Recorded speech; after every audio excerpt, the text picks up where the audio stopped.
Assalamu alaikum warahmatullahi wabarakatuh, and welcome to a new video series of Back to Basics with Islamic Finance.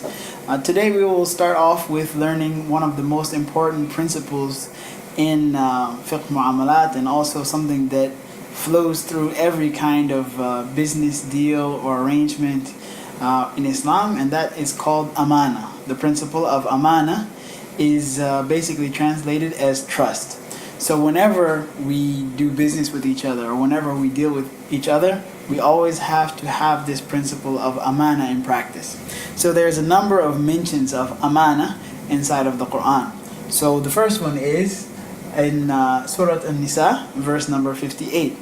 And so the verse starts off with إِنَّ اللَّهَ يَأْمُرُكُمْ أَن تُؤَدُّوا الْأَمَانَاتِ إِلَى أَهْلِهَا. And this basically translates to, Allah commands you to render back the trust to those who are entitled to them. Meaning, if anyone has entrusted you with something, you must give it back to them.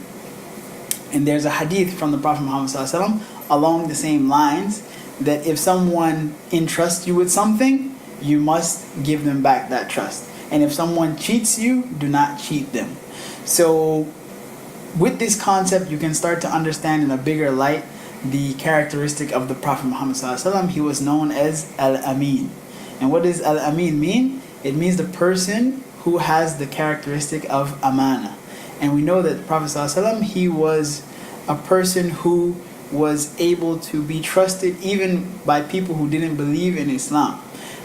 They knew that they could trust him with their valuables and things of that nature. So when they used to travel, they would put their jewelry or precious things with him to hold as an amanah, because they knew that Muhammad never cheats, Muhammad never steals. So this characteristic of amanah is something that we're all supposed to have, and it's also a principle that we're supposed to implement in everything that we do. That if we're ever entrusted with anything by anybody, as a Muslim, you're supposed to take care of that trust and then pay it back or give it back to the person whenever they request it. And we're not supposed to retaliate to anyone if they cheat by cheating them back again. Okay, so now let's go to the second example. So the second example about the mention of Amanah in the Quran is in Surah Al-Ahzab in verse 72. And this ayah begins with إِنَّا أَعْرَضْنَا الْأَمَانَةَ عَلَى السَّمَاوَاتِ وَالْأَرْضِ وَالْجِبَالِ. It mentions that Allah subhanahu wa ta'ala, in the time before mankind was inhabiting the earth, He offered for all of the creation to take the responsibility of Amanah. So Amanah has actually a special status for the one who holds it. So there is a benefit, and there's also a consequence of holding Amanah. So what is that? So the concept of Amanah is, if you take care of the Amanah, you are rewarded.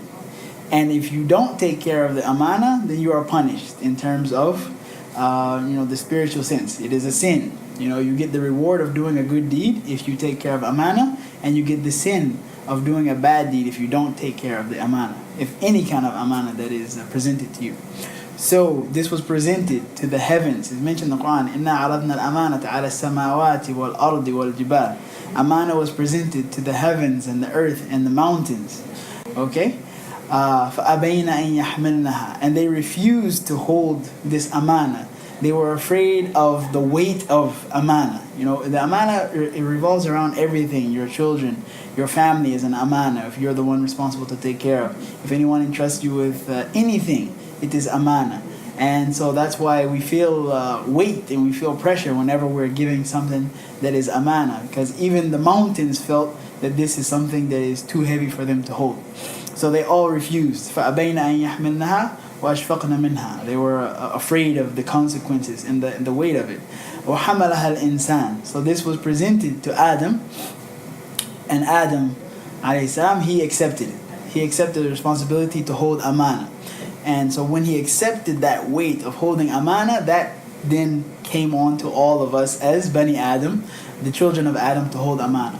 So the concept of Amanah is very important when we do our business dealings. We have to know that when people transact with us, we have a responsibility to be honest.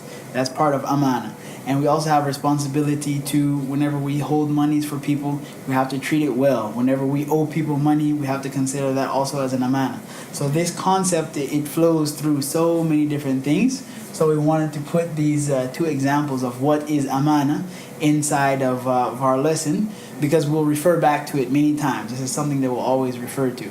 And this amanah is something that has an impact on us in this life and the next life. If we don't take care of our amanah in this life, it will have a consequence on us in the next life. So again, we have to keep this in mind once we start talking about how we do business and things like that, because as Muslims, we believe that what we do in this life will have an impact on us in the next life. And so that's all for today. Inshallah, the next video will come to you with another lesson, expanding on this and exploring more about the basics of ethics in Islamic finance. Thank you.